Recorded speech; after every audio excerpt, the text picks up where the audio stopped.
Irmãos,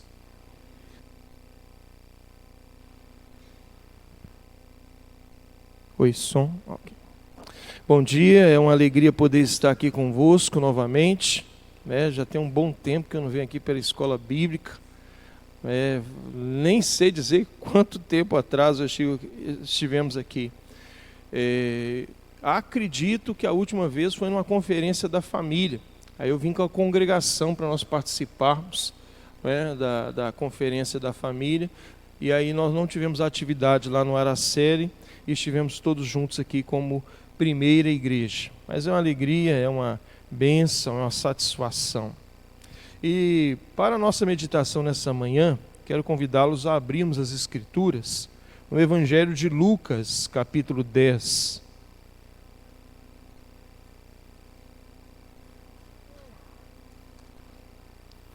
Um texto por demais conhecido,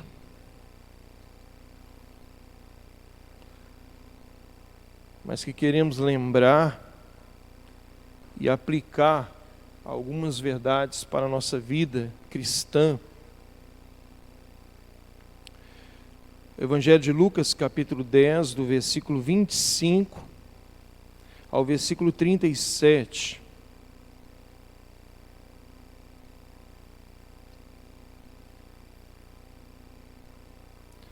Diz a palavra do Senhor Deus: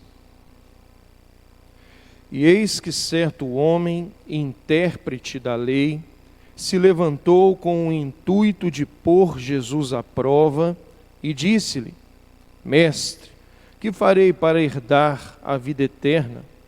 Então Jesus lhe perguntou: O que está escrito na lei? Como interpretas? A isto ele respondeu: Amarás o Senhor teu Deus de todo o teu coração, de toda a tua alma, de todas as tuas forças, de todo o teu entendimento, e amarás o teu próximo como a ti mesmo. Então Jesus lhe disse: Respondeste corretamente, fazei isto e viverás.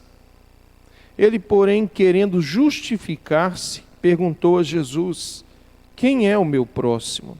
Jesus prosseguiu dizendo: Certo homem descia de Jerusalém para Jericó, e veio a cair em mãos de salteadores, os quais, depois de tudo lhe roubarem e lhe causarem muitos ferimentos, retiraram-se, deixando-o semi-morto. Casualmente descia um sacerdote por aquele mesmo caminho, e vendo-o, passou de largo. Semelhantemente, um levita descia por aquele lugar e, vendo-o, também passou de largo. Certo samaritano que seguia o seu caminho, passou-lhe perto e, vendo-o, compadeceu-se dele. E, chegando-se, pensou-lhes os ferimentos, aplicando-lhes óleo e vinho. E, colocando-o sobre o seu próprio animal, levou-o para uma hospedaria e tratou dele. No dia seguinte, tirou 2 denários e os entregou ao hospedeiro, dizendo: Cuida deste homem, e se alguma coisa gastares a mais, eu te indenizarei quando voltar. Qual destes 3 te parece ter sido próximo do homem que caiu nas mãos dos salteadores?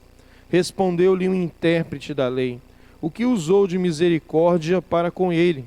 Então lhe disse: Vai e procede tu de igual modo. Amém. Senhor Deus, abençoe a leitura, a explicação e a aplicação da sua palavra para a nossa edificação nessa manhã, em nome de Cristo Jesus. Amém. Como eu disse, é um texto por demais conhecido, é um texto que está dentro de um contexto muito interessante, já que no final aqui do capítulo 9 até o capítulo 19, nós temos o ministério público de Jesus, que é da Galileia para Jerusalém. E o Evangelho de Lucas, então, registra a jornada de Jesus em direção a Jerusalém. Não há um paralelo mais extenso nos outros evangelhos, embora haja paralelos de algumas sessões individuais. Mas nessa daqui é a maior delas. O Evangelho de Lucas apresenta uma caminhada solene até a capital, onde Jesus morreria pelos pecadores de acordo com a vontade de Deus. E o texto, particularmente lido, ele está ainda dentro de um pequeno contexto que é o episódio, o momento em que Jesus, então, ele traz um ensinamento sobre o discipulado.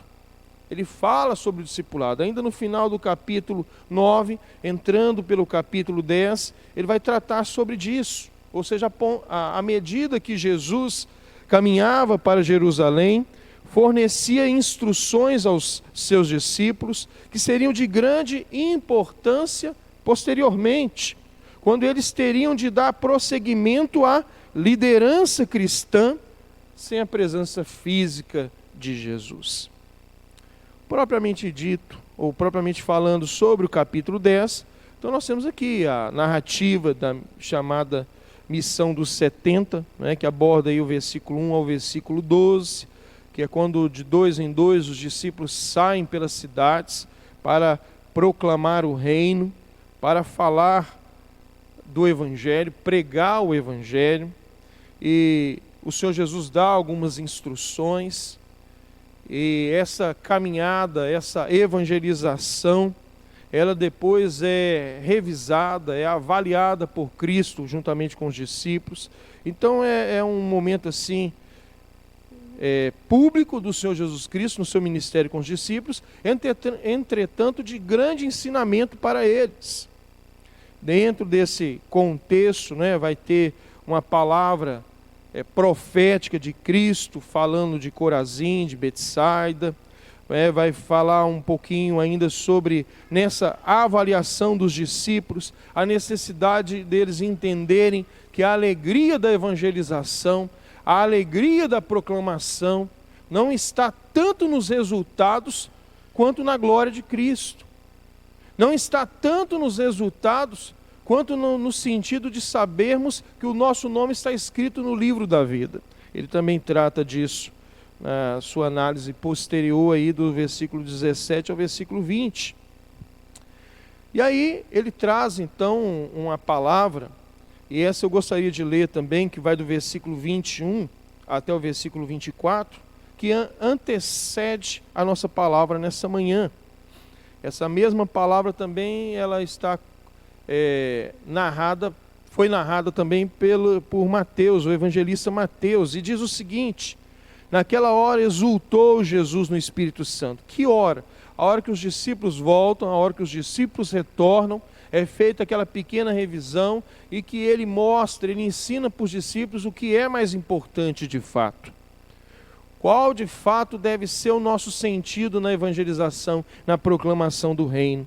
Ele diz: naquela hora exultou Jesus no Espírito Santo e exclamou: graças te dou, ó Pai, Senhor do céu e da terra, porque ocultaste estas coisas aos sábios e instruídos, e as revelaste aos pequeninos. Sim, ó Pai, porque assim foi do teu agrado. Tudo me foi entregue por meu Pai. Ninguém sabe quem é o Filho senão o Pai, e também ninguém sabe quem é o Pai senão o Filho, e aquele a quem o Filho quiser revelar.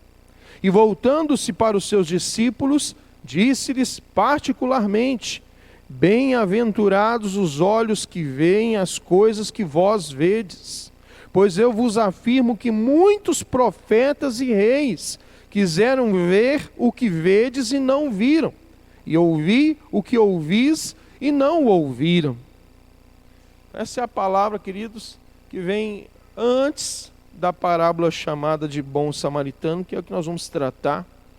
E essa palavra, ela traz assim uma profundidade muito grande quanto ao ministério de Cristo e a revelação desse ministério para os seus discípulos.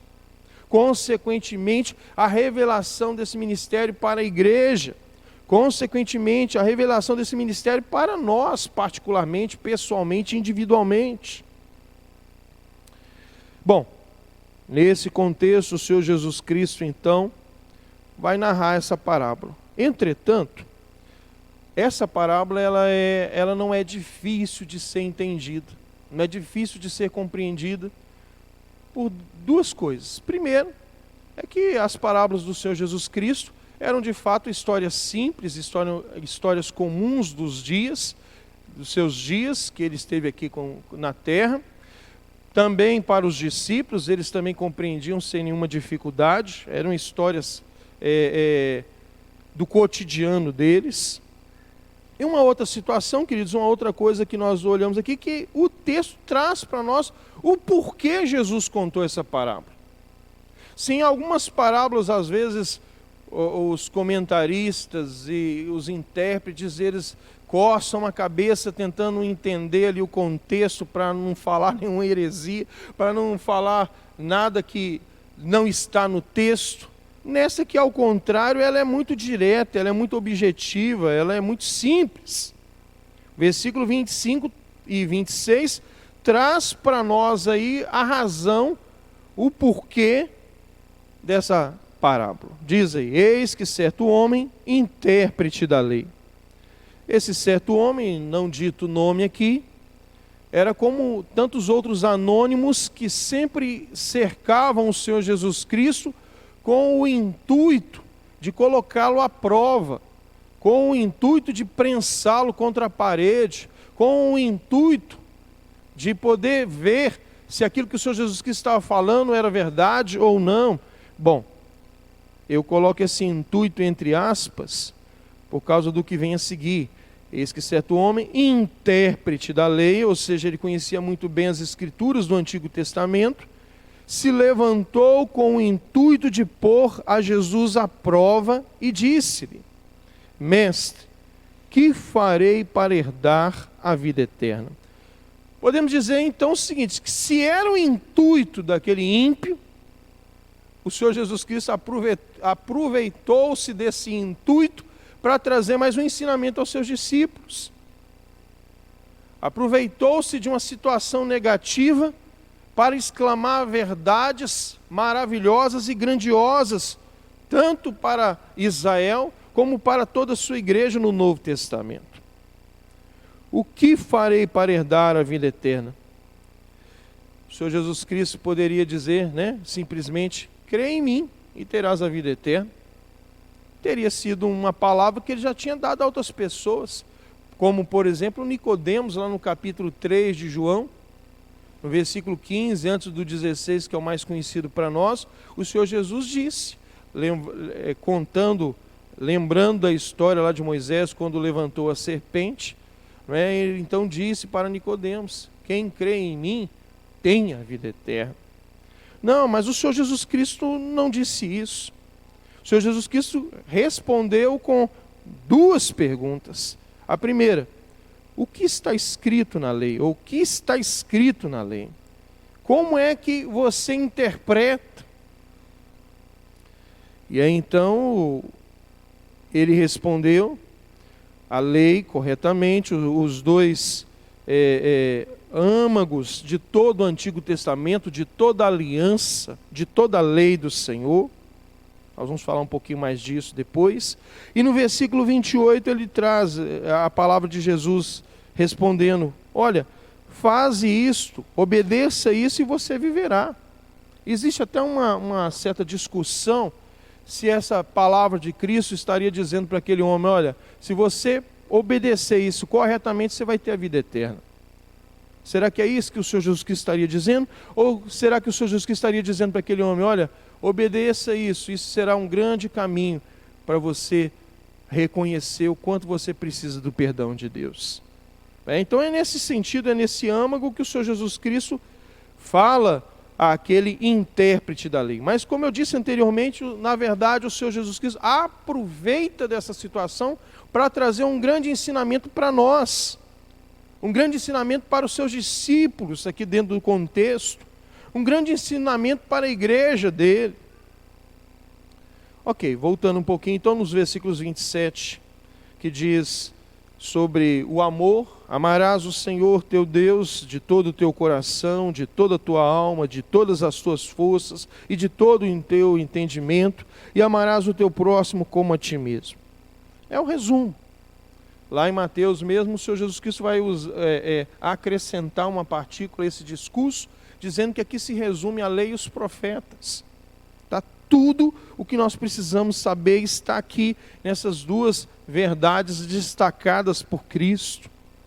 Bom, nós sabemos, mergulhando um pouco mais nisso, já citando a palavra obediência, que aqui na verdade nós temos em grande destaque a lei, os 10 mandamentos, a lei moral dada para o povo. Os primeiros 4 mandamentos, então, referentes a amar o Senhor, teu Deus. Os outros 6 mandamentos referentes, então, a amar ao próximo como a ti mesmo. Então, quando eu não tenho outro Deus diante de mim, quando eu não faço imagem de escultura para prestar culto a elas, quando eu não tomo o nome do Senhor em vão, quando eu lembro do dia de sábado para o santificar, para o guardar, eu estou amando ao Senhor Deus Todo-Poderoso de todo o meu coração e de toda a minha alma, com todas as minhas forças e com todo o meu entendimento. Bom, é interessante, queridos, ressaltarmos que essa explicação que eu estou fazendo, o intérprete da lei não fez. Ele não fez, ele não interpretou, ele apenas apresentou o que está escrito na lei. E ele então recitou conforme estava na lei. É um detalhe curioso, lá em Deuteronômio capítulo 6, versículo 5. Nós vamos ter aqui a palavra do intérprete da lei como que apenas uma citação. E amarás o teu próximo como a ti mesmo, ele também o faz no sentido de lembrar de Levítico capítulo 19, verso 18, como que um conhecedor da lei. Por isso, o Senhor Jesus Cristo responde, respondeste corretamente, faze isso e viverás. E aí então o intérprete da lei, querendo aproveitar o ensejo para então naquele momento colocá-lo à prova, pergunta, querendo justificar-se, quem que é o meu próximo? Quem então de fato vai ser o meu próximo? Esse aí que está sendo falado, amarás o teu próximo como a ti mesmo. Quem é esse próximo? Quem é essa pessoa? Bom, a pergunta desse intérprete da lei é o que faz o Senhor Jesus Cristo contar a parábola. É o que ele faz, que faz o Senhor Jesus Cristo apresentar a parábola, não apenas para o intérprete, mas para todos os discípulos e também para nós. Agora, por que essa pergunta? Se a gente for olhar bem aqui, porque do início do diálogo, esse homem que procura Jesus, o intuito é pôr Jesus à prova. A primeira pergunta é o que eu faço para herdar a vida eterna? Então, ele mesmo deu a resposta, ama o teu próximo como a ti mesmo, e ele então diz, ele pergunta, quem é esse meu próximo? Bom, nós já vemos que agora a questão, a razão, a indagação dele não diz respeito mais à vida eterna. É algo quase que pessoal ou nacional.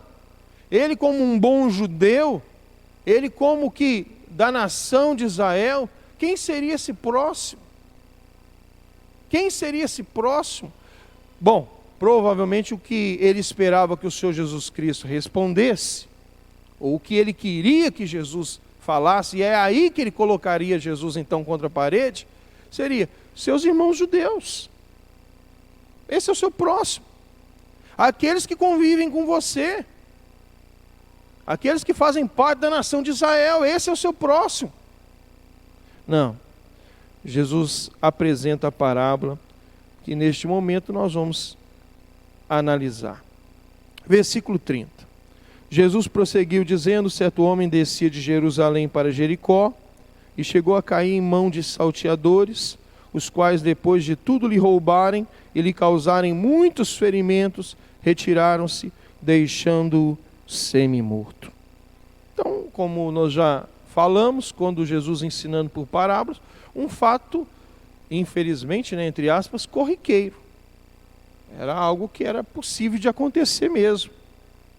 Nos dias de Cristo, acaba que esse texto revela que também havia assaltos, também havia roubo, também havia violência e problemas semelhantes. Bom, o homem então caiu, diz o texto, machucado, semi-morto, ferido gravemente. os ladrões fugiram e o largaram.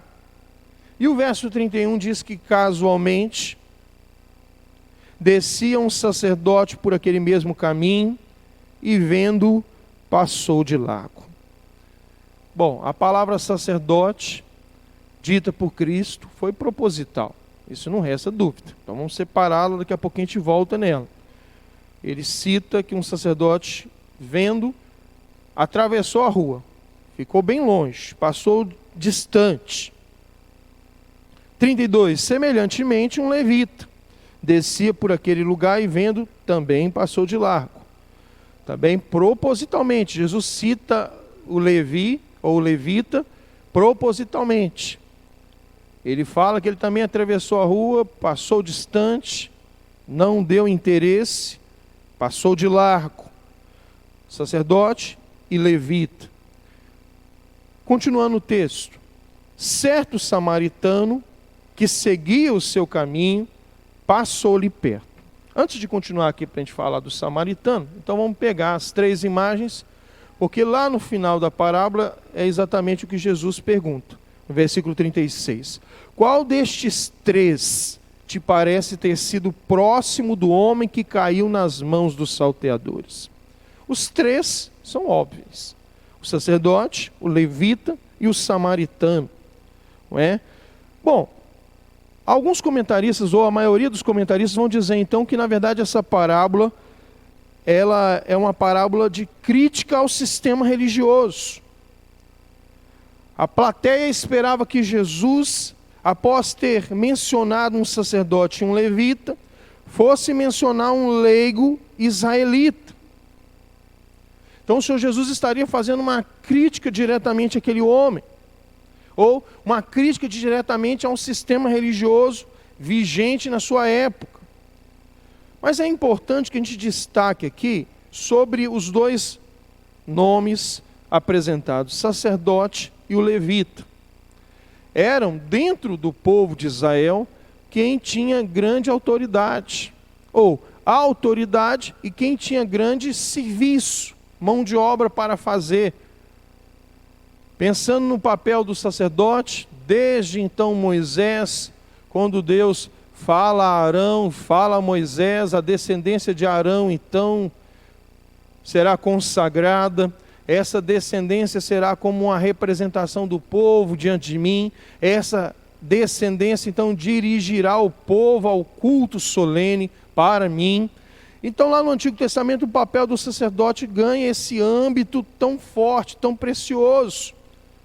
Claro que detalhadamente colocado em leis, apontando para o Senhor Jesus Cristo. O sacerdócio do Antigo Testamento deveria apontar para o sacerdócio de Cristo. E essa era a meta, esse era o alvo quando se pensava no sacerdócio no Antigo Testamento. Principalmente por causa dos sacrifícios.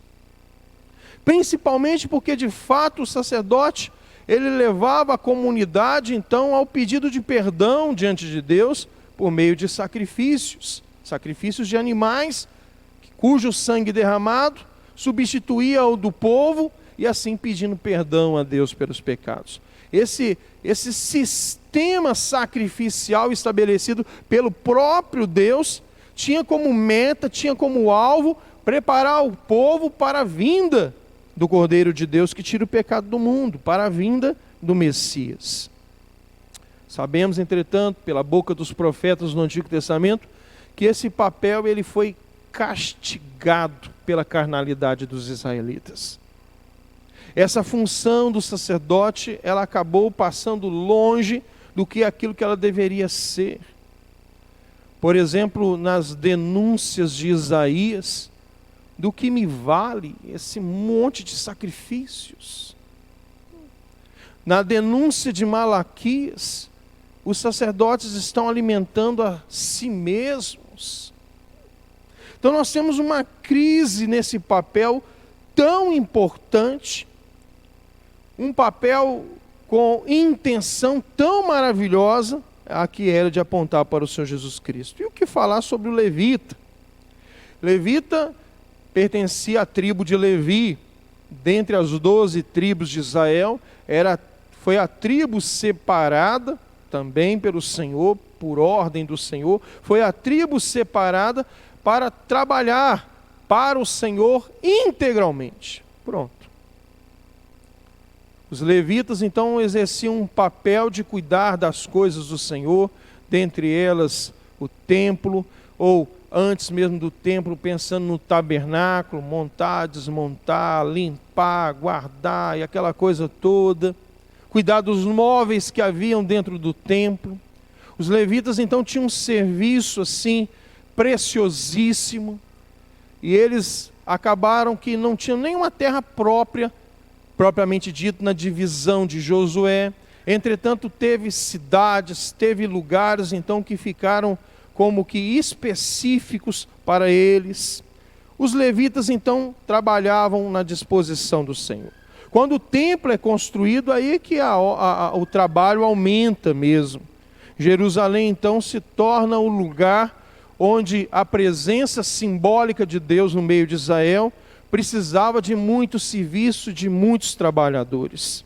E aí tem porteiro, e aí tem zeladores, construtores. Os levitas tinham muitos serviços para fazer. Mas eram considerados ao mesmo pé de igualdade que os sacerdotes, privilegiados. Em que sentido? Eles foram chamados por Deus para este fim. Em que sentido mais? Eles de fato trabalhavam com as coisas diretamente de Deus. Quem poderia amar mais a Deus do que eles?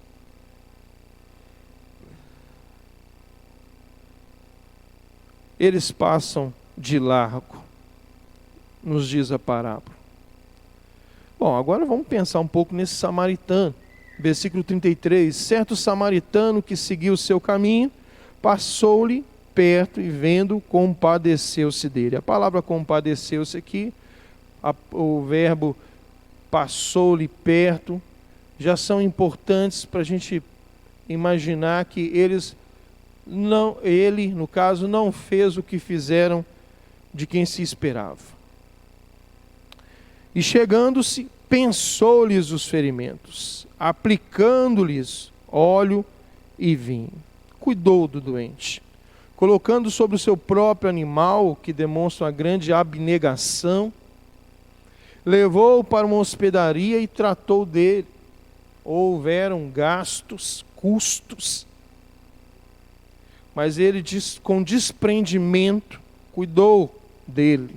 No dia seguinte, tirou 2 denários, o que dava aproximadamente ali um recurso para pelo menos mais 2 dias pela frente, e entregou ao hospedeiro, dizendo: cuida deste homem, e se alguma coisa gastares a mais, eu te indenizarei quando voltar.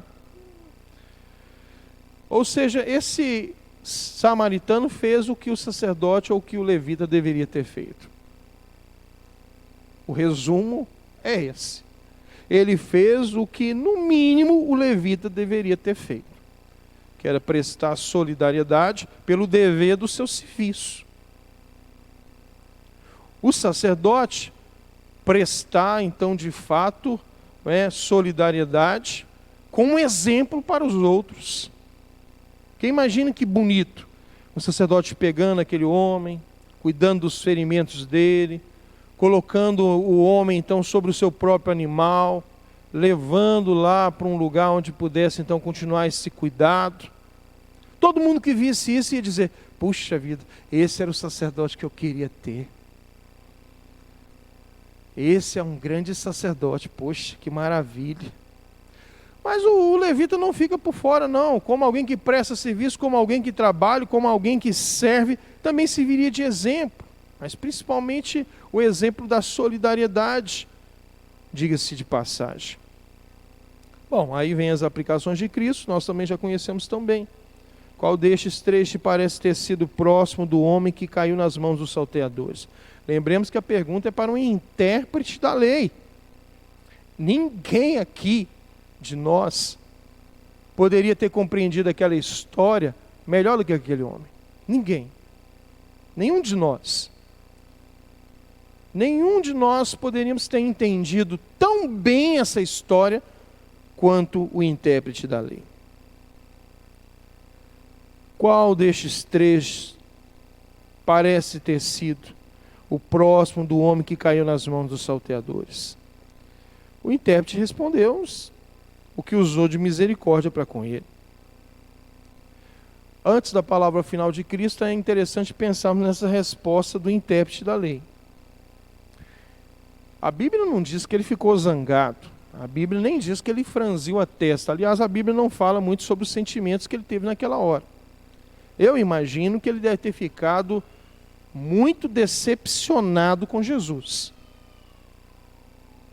Por quê? Porque se esperava que falasse que, na verdade, um judeu leigo, um israelita leigo, fosse o próximo. Passou o sacerdote e não acudiu, passou o levita e não acudiu, mas passou um israelita leigo, um crente comum, um servo ali, e ele então acudiu.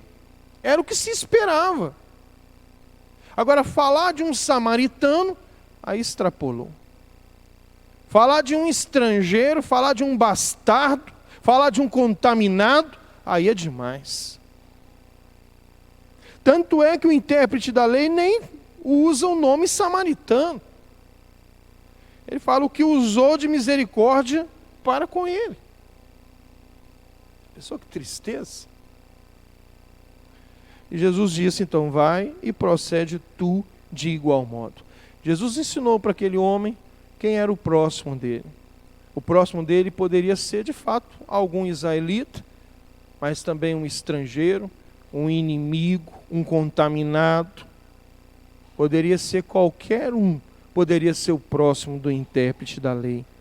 Foi a palavra que o Senhor Jesus Cristo deu para aquele intérprete da lei. Essa palavra foi dada aos discípulos e essa palavra é dada para nós. Mas vejamos pelo menos 3 razões por que nós precisamos dessa palavra.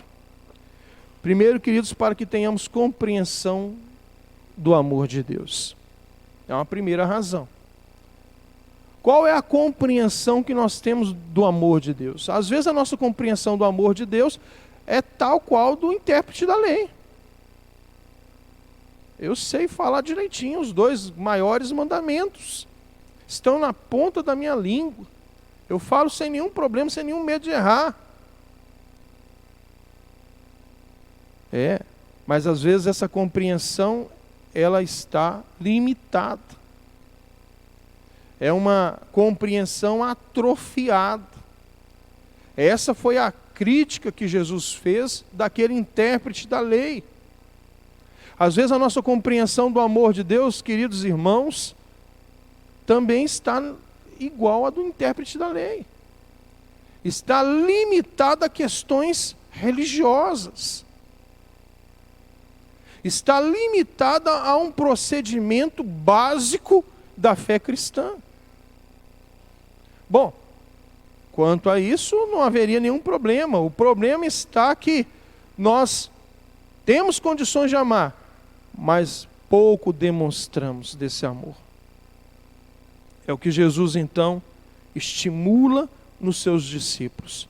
É o que Jesus ensina de uma maneira muito grande e aberta para nós.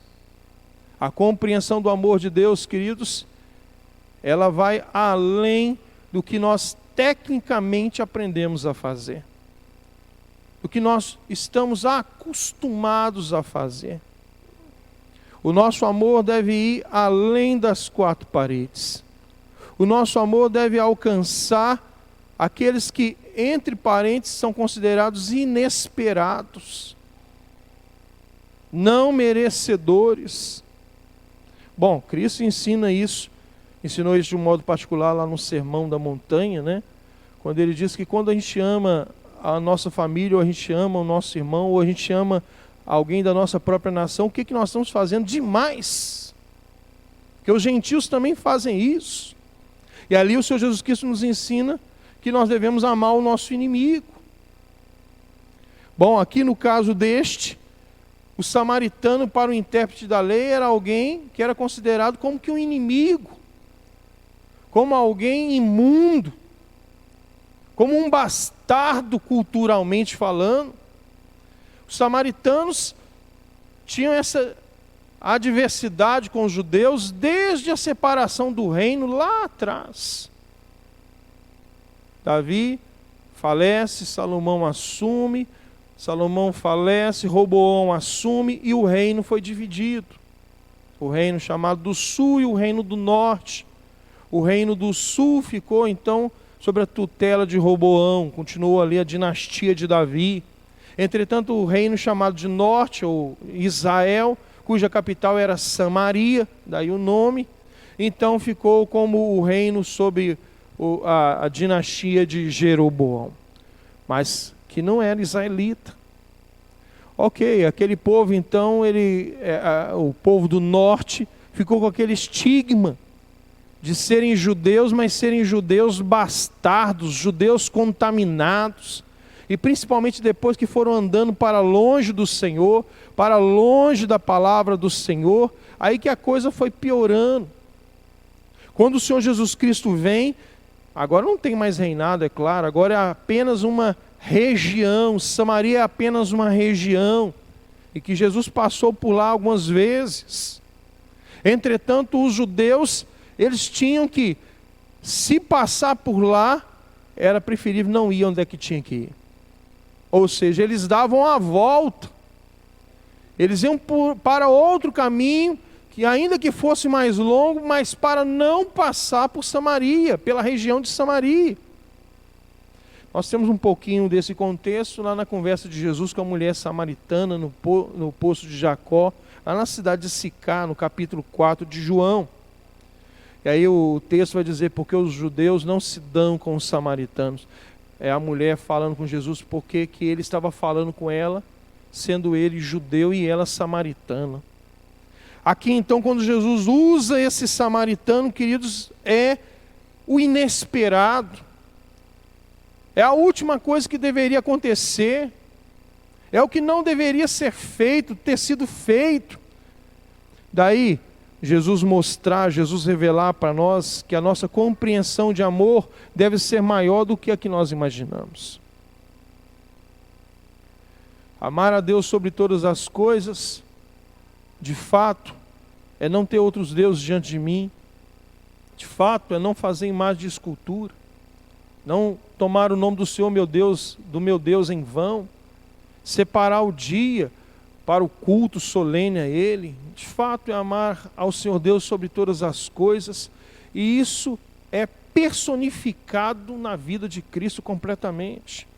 Em Cristo eu sou capaz de fazer isso, não é? Em Cristo eu entendo que o Senhor Deus Todo-Poderoso, Criador dos céus e da terra, Ele é digno de toda honra, de toda glória, de toda adoração. Mas muitas vezes, queridos, a nossa compreensão ela tende a tombar nos outros 6 mandamentos.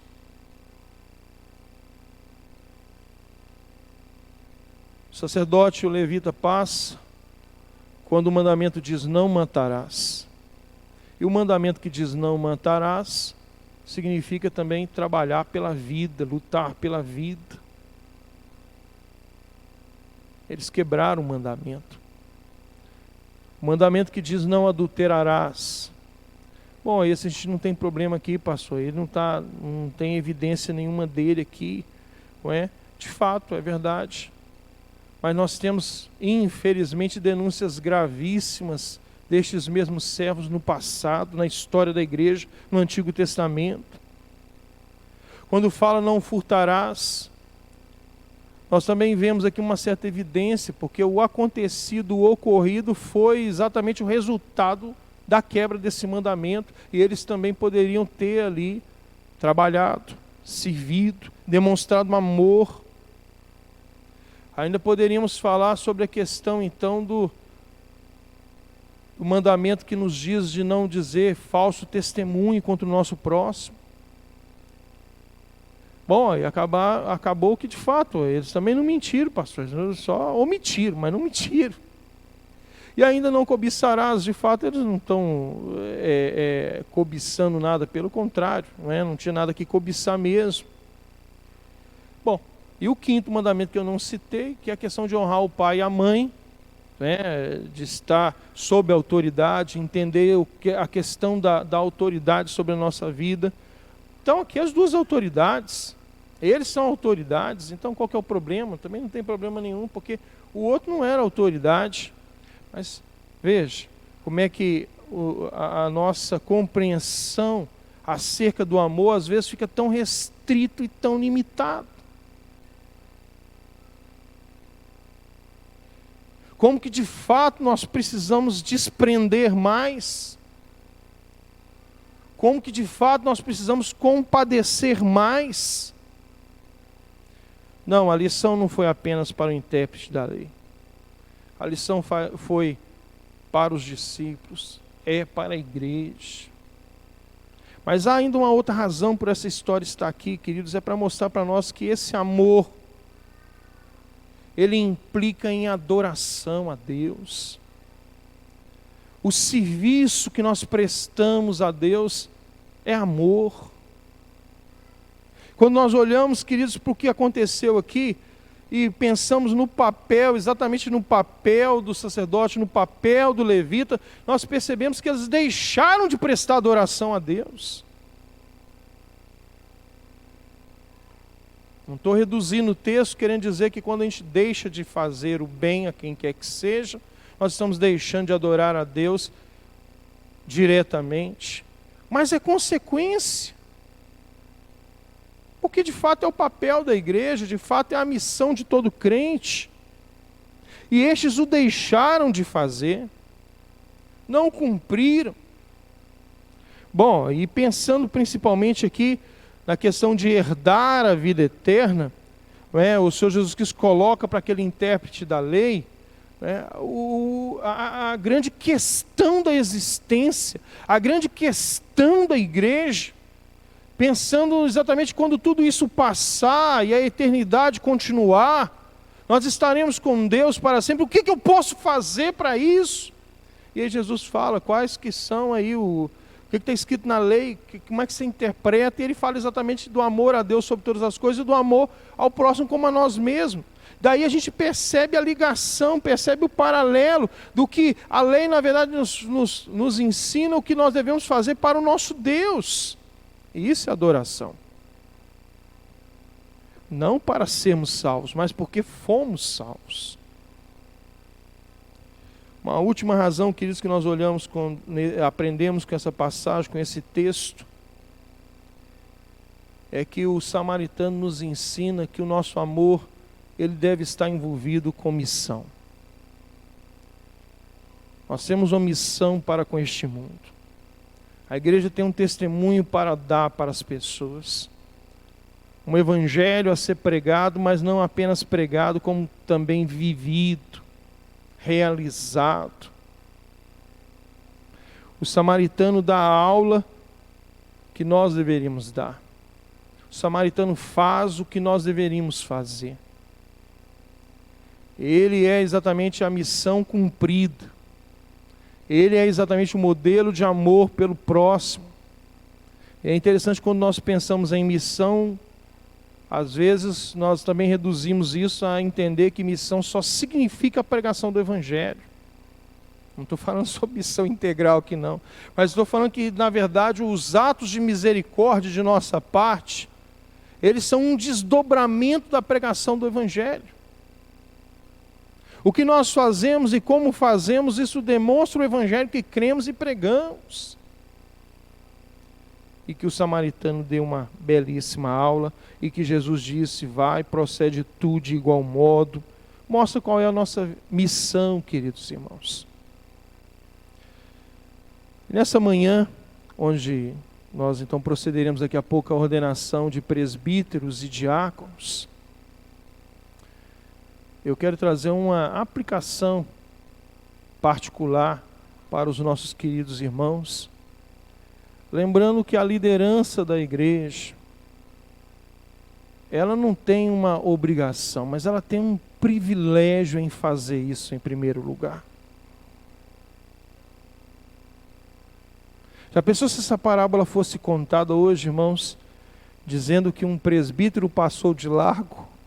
Um diácono passou de largo? Não, de fato a liderança tem, queridos, grande responsabilidade, mas eu vos digo que é grande privilégio para nós. A liderança que nos representa, a liderança que de fato faz com que haja ordem e decência na igreja do Senhor, que governe bem a casa de Deus, deve ser uma liderança que ama, que cuida, que serve, que adora o Senhor Deus sobre todas as coisas, que cumpre uma missão. Que o Senhor Deus abençoe a nossa liderança dia após dia. E agora eu me incluo também. Que o Senhor Deus nos abençoe e nos capacite a fazer o que de fato Ele nos chamou para fazer. Lembrando ali da instituição dos diáconos, quando Pedro diz, não é bom que a gente deixe de pregar para poder servir às mesas. Vamos então eleger diáconos. Vamos constituir diáconos.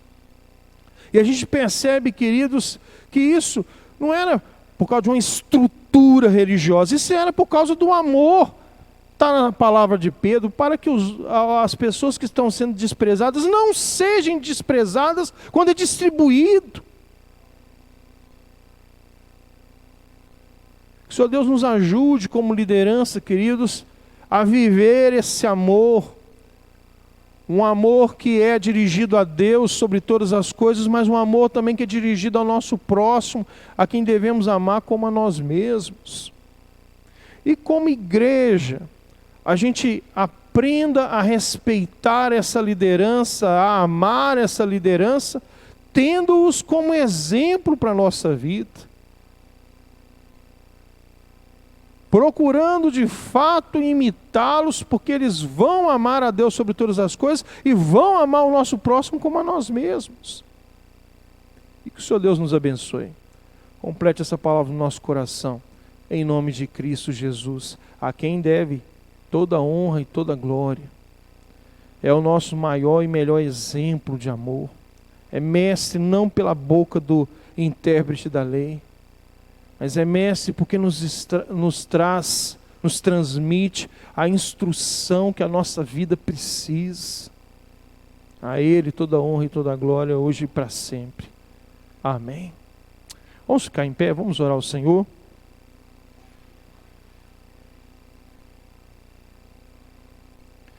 Querido Deus, eterno Pai, graças te damos pela oportunidade de ouvir a Tua palavra, de aprendê-la e